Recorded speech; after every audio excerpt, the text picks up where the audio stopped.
Can you specifically detail what you mean by get control of the game, just to be in your words? Get control of the game is call the fouls that are actually happening on the floor. Right, and consistently call the fouls that are actually happening on the floor. You can't claw someone in the eye. Eject her. Eject both of them. Eject both of them. So there's nothing there. There's nothing there. Nothing there. JC Sean claws her in the eye. Then the two of them get into it. And then Mabry just goes and shoves her onto the ground. Eject both of them. Eject both of them. Eject both of them. It had been building for weeks. The tension, the frustration, the warnings, it all finally boiled over. And this time, the Indiana Fever weren't keeping quiet about it. What happened in their game against the Connecticut Sun wasn't just another missed call or a typical rough night. It exposed a deeper, more systemic problem plaguing the league. While the sports world should have been buzzing about Indiana's qualification for the Commissioner's Cup final, a moment worthy of celebration instead, the attention was hijacked. All eyes turned toward the repeated physical targeting of Caitlin Clark, who again found herself on the receiving end of reckless, unchecked play. All right, enough is enough. You know, at some point, the line gets crossed too often where something needs to be done and things need to be corrected. And that is certainly the case with the way things around Caitlin Clark are officiated. This is a constant problem now. You know, it is something that since the beginning, I've kind of backed off on because physical play is a part of sports. The officials didn't just miss a call, they missed an entire pattern of escalating aggression. The frustration wasn't just among fans anymore. The Fever had clearly had enough. From the moment Stephanie White stepped up to the post-game podium, it was obvious this wasn't going to be one of those diplomatic, polished interviews. There was a storm coming. She wasn't there to spin narratives or deflect. She came loaded with receipts and emotion, ready to say what many had only whispered until now. Even before the incident that triggered it all, warning signs were flashing. From tip-off, the game had an edge to it. The Connecticut Sun may not have been the strongest team, but they brought a tone that felt more like provocation than competition. When I tell you social media is setting the WNBA on fire right now, not in a good way, that's the understatement. Clark, visibly vocal with the referees, signaled that something was off early on, and then, like clockwork, it happened. A swipe to the eye, a blindside shove. The same players who had previously injured others were involved once more. It didn't look like a coincidence, it felt intentional. The problem wasn't just the act itself, it was the response, or rather, the lack of one. No foul, no ejection, no consequences. Not only did Clark get no protection, but somehow, she ended up being the one slapped with a technical. Wait, JC Sheldon got away with clawing her in the face. Caitlin got teed up for getting clawed in the face. They didn't even call it a common foul. They didn't call it a common foul.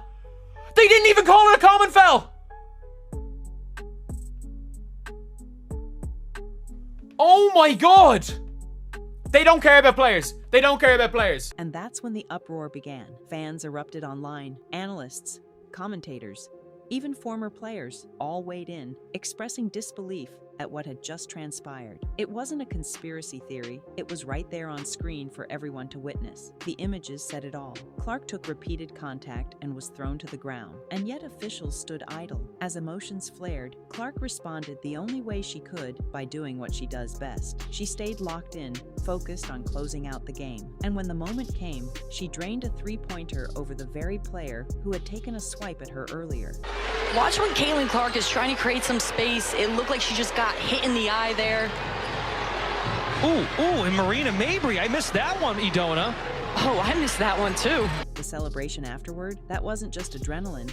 It was a statement. That shot was more than a bucket. It was a message. Even the team's official page joined in, posting slow-motion clips that captured the significance of the moment. It was poetic, a response not through words, but through performance. But while Clark was asserting herself on the court, others around her were making sure the league knew exactly how serious this had become. It wasn't long before another response emerged, this time from Sophie Cunningham. Her actions made it clear that Indiana wasn't going to let things slide anymore. She delivered a hard, unmistakable foul against the same player responsible for earlier incidents. You know, going after a superstar and trying to rough them up a little bit to get in their head is a part of sports. But when it crosses the line, the referees need to do their jobs. They need to do their jobs, blow the whistle, and officiate properly. It wasn't subtle, and it wasn't meant to be. It was payback, controlled but direct. The crowd responded instantly. It wasn't just about one play. It symbolized the team's shifting attitude. The problem, though, is larger than one moment or one team. Commentators during the game didn't hold back. They called out the officiating failures in real time, acknowledging that the officials had completely lost control of the match. The physicality wasn't just accepted, it was allowed to fester. When referees don't set the tone early, the players step in, and that's exactly what happened. Stephanie White had already taken heat from the league earlier in the season for comments on officiating. Here is the problem.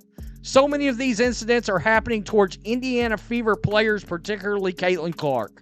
But this time, she didn't hold anything back. Her frustration was palpable, and her words cut through the noise. This wasn't about venting. It was a scathing breakdown of everything that had gone wrong over months, not just minutes. She called it what it was, a repeated failure to protect players. She pointed to the broader trend, the consistent pattern of Clark being targeted, and the league doing little, if anything, to stop it. The consequences weren't just physical, they were psychological, strategic, cultural. White didn't just talk about that night. She spoke of what had been ignored all season. And Caitlin Clark are talking to the official.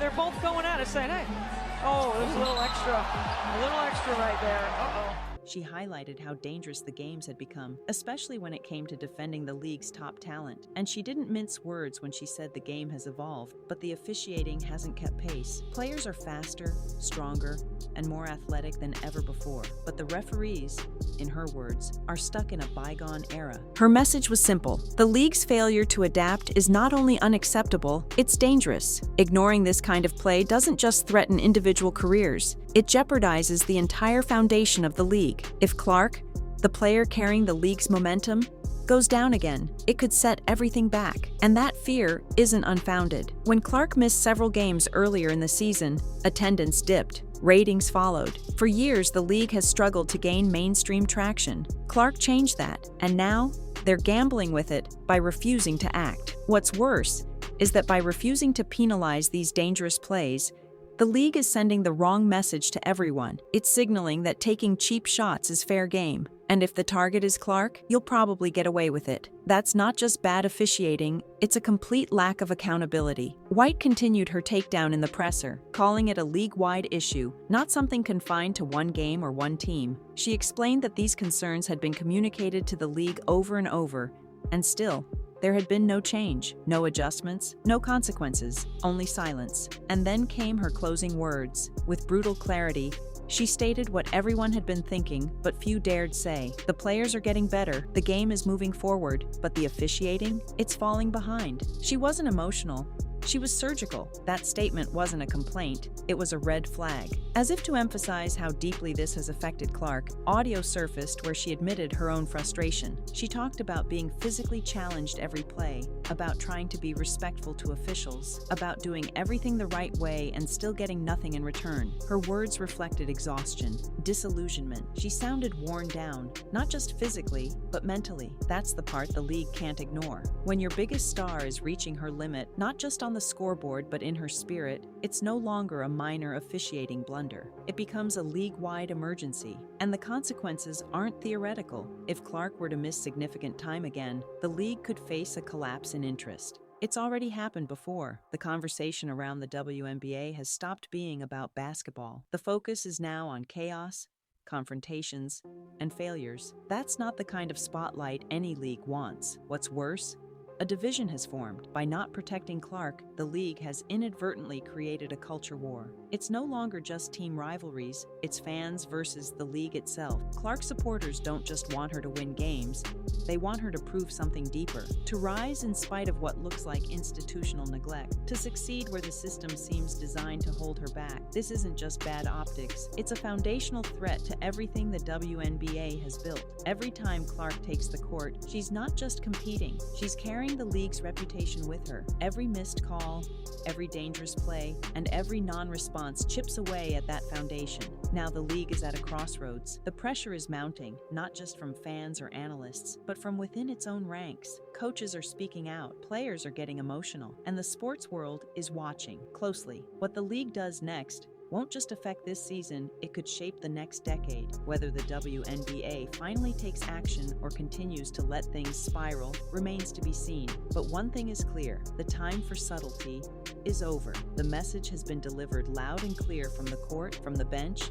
and from the fans. Now all eyes are on the league. They had every chance to stop this before it spiraled. If the officials had simply handled business earlier, none of this would have reached the tipping point it has now. The league has an escalating crisis on its hands, and Indiana's not staying quiet anymore. What happened to Caitlin Clark wasn't a one-time oversight or a missed call in the heat of battle. It's the latest in a string of troubling events that target her specifically, and this time, it boiled over. This game should have been a celebration. The Indiana Fever secured a Commissioner's Cup final berth, a major milestone deserving headlines and applause. Instead, all attention shifted to a disturbing pattern: the physical treatment Clark continues to receive, game after game, with no meaningful response from the league or its officials. It wasn't physical in a competitive sense, it crossed into reckless territory. The referees didn't just allow the Sun to be aggressive, they turned a blind eye as the player who's essentially become the face of the WNBA took one hit after another,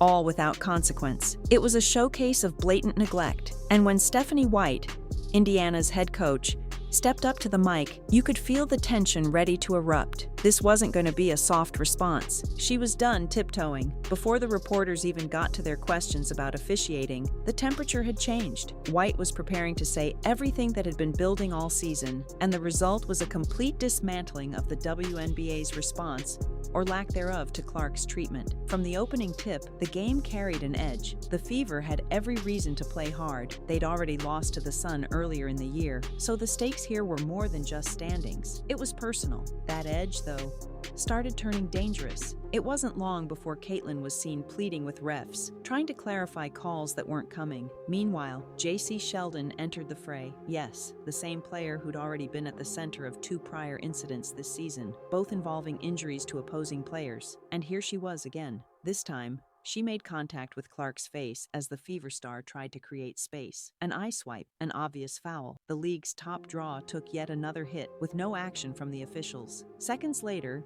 in the confusion, Marina Mabre sent Clark crashing to the floor with a full body shove. It wasn't subtle, it wasn't incidental, and yet nothing. The referees swallowed their whistles, no ejections, no warnings, and somehow Clark walked away with a technical foul. It wasn't just fans in the stands reacting. Online, the backlash spread like wildfire. Analysts, former players, even casual viewers, all began questioning what they had just seen. How could 2 players collide with Clark so aggressively, with video evidence everywhere, and neither face ejection or even a common foul? How is it that the only player penalized was the one being hit? Social media didn't need exaggeration to make the case. The footage spoke volumes. The league had once again failed to protect its most valuable asset. When the biggest name in the league is taken down repeatedly and penalized for defending herself, the system is broken. That moment, caught on national television, felt different. This wasn't just a missed call. It became the spark that ignited widespread outrage. Even measured voices were calling it what it was: a league in disarray, a crisis playing out in real time.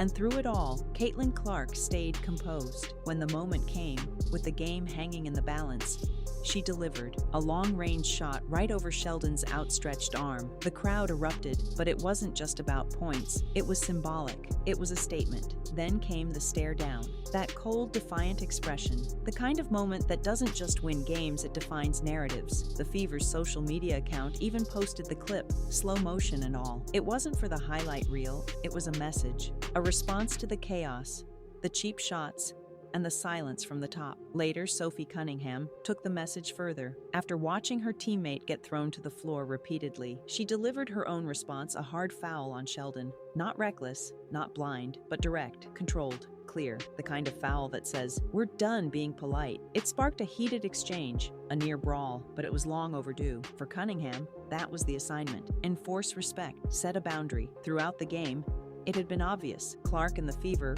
were getting bullied, and the officials silent. Their lack of control let everything escalate, and eventually, the Fever responded. They had to. That's when Stephanie White spoke again. Her words hit with force. This wasn't just one bad game. She laid out what players and coaches had been quietly saying all season. The league has no grip on what's happening on the court, and when the referees let things slide early, it snowballs. Then retaliation kicks in, and what follows? Chaos. The broadcast team even called it out live, which never happens. That's how out of hand things got. The refs didn't do their jobs. And when players see no accountability, they stop trusting the system. They start handling things themselves. White's fury didn't just come from frustration. It came from a pattern, from bringing this up repeatedly to league officials and getting nothing but silence in return. Then came the final blow. She said what others were afraid to say. The game has evolved, but the officiating hasn't. The athletes are faster, stronger, smarter, and the league has never been under more national scrutiny. And yet,